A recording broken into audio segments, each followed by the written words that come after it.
చాలా రోజుల తర్వాత సమీర అనన్యకు ఫోన్ చేస్తుంది. ఇక దాంతో అనన్య, ఏంటి సమీర ఇన్నాళ్ళకు ఫోన్ చేశావు, అడవుల్లోకి కానీ వెళ్ళిపోయావా ఏంటి అని అంటూ ఉంటే అప్పుడు సమీర, లేదనన్య, నేను అడవుల్లోకి వెళ్ళలేదు, అజ్ఞాతంలోకి వెళ్ళలేదు, దర్శన్కి దగ్గర అవ్వడానికి నా ప్రయత్నాలు నేను చేస్తున్నాను అని చెప్పి అంటూ ఉంటుంది. ఇక దాంతో అనన్య, నువ్వు చెప్పేది నిజమా, ఇంతకీ ఏం ప్లాన్ చేస్తున్నావేంటి అని చెప్పి అడుగుతూ ఉంటే అప్పుడు సమీర తనకి క్యాన్సర్ వచ్చినట్టుగా నాటకం ఆడుతున్న విషయం మొత్తం కూడా అనన్యకు చెప్పేస్తూ ఉంటుంది. దర్శన్ ఇప్పుడు పూర్తిగా నా మాయలో పడిపోయాడు, నాకు క్యాన్సర్ ఉందని బలంగా నమ్ముతున్నాడు, సుమంగలిగా పోవాలనుంది అని చెప్పి దర్శన్కు ఒక చిన్న సెంటిమెంట్ డైలాగ్ కొట్టాను. దాంతో దర్శన్ నా మెడలో తాళి కట్టడానికి కూడా రెడీగా ఉన్నాడు. నేను ఎప్పుడు చిటిక వేస్తే అప్పుడు దర్శన్ నా మెడలో తాళి కడతాడు అని చెప్పి సమీర అంటూ ఉంటే అప్పుడు అనన్య, ఈసారి నువ్వు స్కెచ్ మామూలుగా వేయలేదు కదా సమీర, చాలా సూపర్గా ఉంది ప్లాన్, మరి ఈ విషయం ఆనంద భైరవికి తెలిస్తే ఎలా అని చెప్పి అనన్య అంటూ ఉంటుంది. ఆ ఆనంద భైరవికి తెలిసే ఛాన్సే లేదు, ఎందుకంటే దర్శన్ శరణ్యతో ఈ విషయం ఆనంద భైరవికి చెప్పొద్దని ప్రామిస్ చేయించుకున్నాడు. దర్శన్ గురించి నాకు బాగా తెలుసు, ఎవరికైనా ప్రామిస్ చేశాడంటే ఖచ్చితంగా ఆ ప్రామిస్ని నిలబెట్టుకుంటాడు. ఇప్పుడు నా మెడలో కూడా తాళి కడతానని దర్శన్ మాటిచ్చాడు కాబట్టి ఇక నా పెళ్లి జరిగిపోయినట్టే అని చెప్పి సమీర ఆనందపడిపోతూ ఉంటుంది. నువ్వు సూపర్ సమీర, అక్కడ నువ్వు దర్శన్ జీవితంతో ఆడుకుంటున్నావు, ఇక్కడ నేను ఆనంద భైరవితో ఆడుకుంటున్నాను అని చెప్పి అనన్య అంటూ ఉంటుంది. ఏంటి, ఆనంద భైరవితో నువ్వు ఆడుకుంటున్నావా, అదేలా అని చెప్పి సమీర అడగడంతో అప్పుడు అనన్య తను పిచ్చిదానిలాగా యాక్టింగ్ చేస్తూ ఆనంద భైరవిని ఒక ఆట ఆడుకుంటున్నానని చెప్పి సమీరకు చెబుతూ ఉంటుంది. దాంతో సమీర ఎంతగానో ఆనందపడిపోతూ ఉంటుంది. సూపర్ అనన్య, నీ ప్లాన్ కూడా సూపర్గా ఉంది, ఇంట్లో అందరికీ నీ నిజస్వరూపం తెలిసినప్పటికీ నువ్వు అందరినీ భలే మేనేజ్ చేస్తున్నావు అని చెప్పి సమీర అంటూ ఉంటుంది. నువ్వు అలాగే నీ పిచ్చి యాక్టింగ్తో ఆనంద భైరవిని అప్పుడప్పుడు డైవర్ట్ చేస్తూ ఉండు, ఈలోగా దర్శన్ని నేను సొంతం చేసుకుంటాను. ఒక్కసారి దర్శన్ నా మెడలో తాళి కట్టాడంటే ఇక ఎవరు కూడా నన్ను ఏమీ చేయలేరు, ఆ ఇంటి కోడలుగా నేను అడుగు పెట్టకుండా ఎవరు నన్ను ఆపలేరు అని చెప్పి సమీర అంటూ ఉంటుంది. ఈ ఆనంద సమయంలో మనమంతా కలిసి ఒక పార్టీ చేసుకోవాలి సమీర, పార్టీ చేసుకుందామా అని చెప్పి అనన్య అంటూ ఉంటే తప్పకుండా చేసుకుందాం, ఈరోజు రాత్రికి నువ్వు పబ్కి వచ్చేసాయి, అక్కడ అందరం కలిసి పార్టీ చేసుకుందాం, ఎంజాయ్ చేద్దాం అని చెప్పి సమీర అంటూ ఉంటుంది. ఇక దాంతో అనన్య ఫోన్ పెట్టేసిన తర్వాత కాంచన, ఏంటమ్మీ ఏందో పార్టీ అంటున్నావేంటి, ఏం పార్టీ అని అంటూ ఉంటే అది పబ్లో పార్టీలే సమీర, పార్టీ చేసుకుందామని చెప్పి సాయంత్రం పబ్బుకు రమ్మంటుంది అని అంటూ ఉంటే అమ్మీ నాకు కూడా పబ్బుకి వెళ్ళాలని, అక్కడ అందరిలాగా తాగి డ్యాన్స్ చేయాలని ఎప్పటి నుండో కోరిక, నన్ను కూడా పబ్బుకి తీసుకుపో అమ్మీ అని చెప్పి కాంచన అంటూ ఉంటే అప్పుడు అనన్య, ఏంటి నిన్ను పబ్బుకి తీసుకెళ్లాలా, నిన్ను పబ్బుకి తీసుకెళ్తే ఇంకేమైనా ఉందా, అందరూ నన్ను చూసి నవ్వుతారు అని చెప్పి అంటూ ఉంటే ఏందమ్మీ అంత మాట అనేసినావు, నన్ను పబ్బుకి తీసుకువెళ్తే అందరూ నవ్వుతారా, ఎందుకు, నా చీరను చూసారు కదా నువ్వు నవ్వుతారంటున్నావు, ఒక్క నిమిషం ఉండు, నేను ఎలా మారిపోయి వస్తాను అని చెప్పి కాంచన మోడర్న్ డ్రెస్ వేసుకొని అనన్య ముందుకు వస్తుంది. ఇప్పుడు చూడు, ఇప్పుడు నేను పబ్బుకు వస్తే ఎవరు నన్ను చూసి నవ్వరు కదా అని చెప్పి కాంచన అంటూ ఉంటే అప్పుడు అనన్య కాంచనని చూసి షాక్ అవుతూ, అమ్మో ఏంటి ట్రాన్స్ఫర్మేషన్, అసలు నువ్వు మామూలుగా లేవు కదా అని అంటూ ఉంటే ఏమనుకుంటున్నావమ్మీ నా గురించి, అసలు నేను ఈ కాలంలో పుట్టాల్సిందాన్ని, నా టైం బాగోలేక అప్పుడెప్పుడో పుట్టాను అని చెప్పి కాంచన అంటూ ఉంటుంది. సరే అయితే ఈ డ్రెస్ నువ్వు సాయంత్రానికి వెంట తెచ్చుకో, మనం సమీర ఇంటికి వెళ్ళి అక్కడ రెడీ అయ్యి పబ్బుకు వెళ్దాము, ఎందుకంటే మనం ఇలాగే ఇక్కడే రెడీ అయ్యి బయటకు వెళ్తే అందరికీ మన మీద లేనిపోని డౌట్స్ అన్నీ వస్తాయి అని చెప్పి అనన్య కాంచనకి చెబుతూ ఉంటుంది.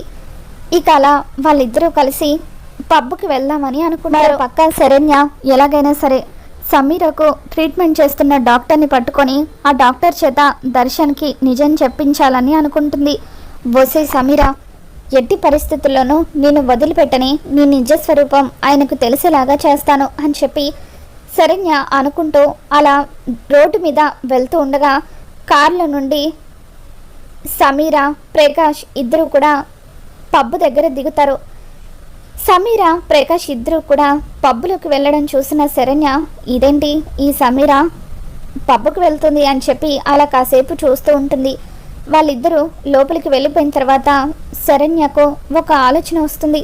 దీన్ని రెడ్ హ్యాండెడ్గా ఇప్పుడే దర్శన్ గారికి పట్టించాలనుకొని దర్శన్కి ఫోన్ చేసి, ఏవండి మాదాపూర్లో ఉన్న పబ్బుకి మీరు త్వరగా రావాలి అని శరణ్య అంటూ ఉంటుంది. పబ్బుక ఎందుకని దర్శన్ అంటాడు, మీరు వస్తే అన్ని విషయాలు అర్థమవుతాయి, త్వరగా రండి అని చెప్పి శరణ్య అంటూ ఉంటే, సరే అని చెప్పి దర్శన్ వెంటనే బయలుదేరి పబ్బుకు వస్తాడు.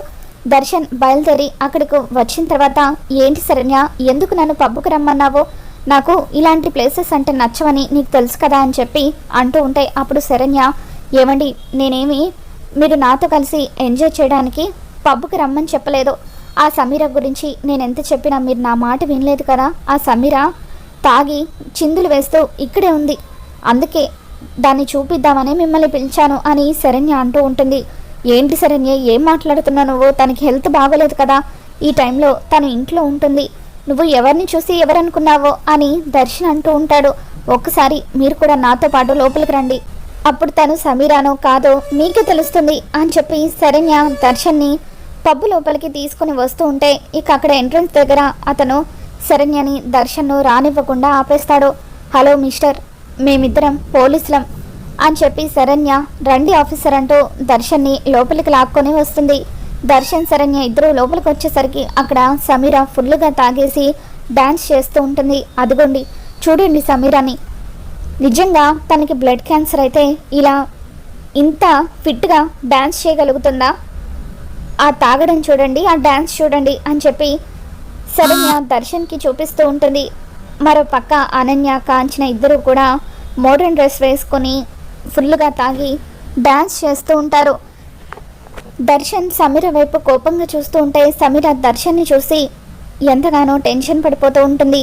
ఇంతలో అనన్య, కాంచన ఇద్దరు కూడా దర్శన్ ముందుకు వస్తారు. ఇక అనన్య దర్శన్ని చూడగానే ఒక్కసారిగా టెన్షన్ పడిపోతూ ఉంటుంది.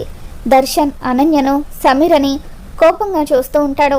ఇక ఒక్కసారిగా దర్శన్ సమీర చెంప పగలగొడుతూ, నన్నే మోసం చేస్తావా, బ్లడ్ క్యాన్సర్ అని అబద్ధం చెప్పి నన్ను మోసం చేయాలని చూసావు, నీకు సిగ్గనిపించడం లేదా అని చెప్పి దర్శన్ సమీర మీద మండిపడుతూ ఉంటే, అక్క నువ్వేంటి ఇక్కడ అని చెప్పి శరణ్య అంటూ ఉంటుంది. ఇక దాంతో అనన్య, నేను డ్యాన్స్ చేయడం కోసం ఇక్కడికి వచ్చాను అని చెప్పి పిచ్చిదానిలాగా యాక్టింగ్ చేస్తూ ఉంటే, అప్పుడు శరణ్య అనన్య చెంప పగలగొడుతూ, ఇక చాలు నీ వేషాలు, ఇన్ని రోజులు నువ్వు పిచ్చిదానిలాగా నటిస్తూ ఉంటే నిజంగానే నీకు పిచ్చి పట్టిందేమో అనుకొని త్వరగా నువ్వు బాగుపడాలని చెప్పి నేను మొక్కని దేవుడు అంటూ లేడు, నేను నీ కోసం ఇంత చేస్తూ ఉంటే నువ్వు మాత్రం నేను నిన్ను చంపాలనుకొని ప్రయత్నిస్తున్నట్టుగా నా మీద నిందలు వేశావు, ఇంట్లో అందరి ముందు నన్ను ఒక దోషిలాగా నిలబెట్టావు, నీ ముఖం చూడాలంటేనే,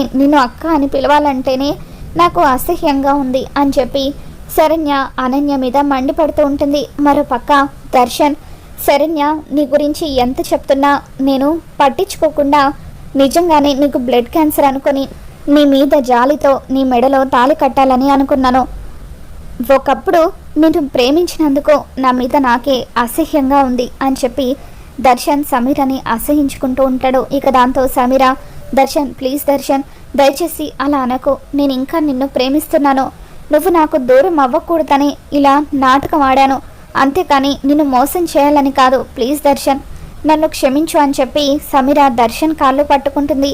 ఇక దాంతో దర్శన్ సమీరని మరింత అసహించుకుంటూ, పాపం దేవత లాంటి శరణ్యను నీ గురించి నేను ఎన్నో మాటలు అన్నాను, తనని అనుమానించాను, నీకోసం ఇన్ని రోజులు శరణ్యని దూరం పెట్టి ఎంతగానో బాధ పెట్టాను, కానీ ఇప్పుడు నీ ముందే నేను శరణ్యకి ఒక విషయం చెప్పాలనుకుంటున్నాను, ఇక ఈ జన్మకు నా భార్య శరణ్యనే, ఎవరు ఎన్ని ప్రయత్నాలు చేసినా ఎవరు కూడా మమ్మల్ని విడదీయలేరు అని చెప్పి దర్శన్ సమీరకు బుద్ధి చెప్తూ శరణ్య భుజం మీద చెయ్యి వేసి తనని దగ్గరికి తీసుకోవడంతో శరణ్య ఎంతగానో ఆనందపడిపోతూ ఉంటుంది.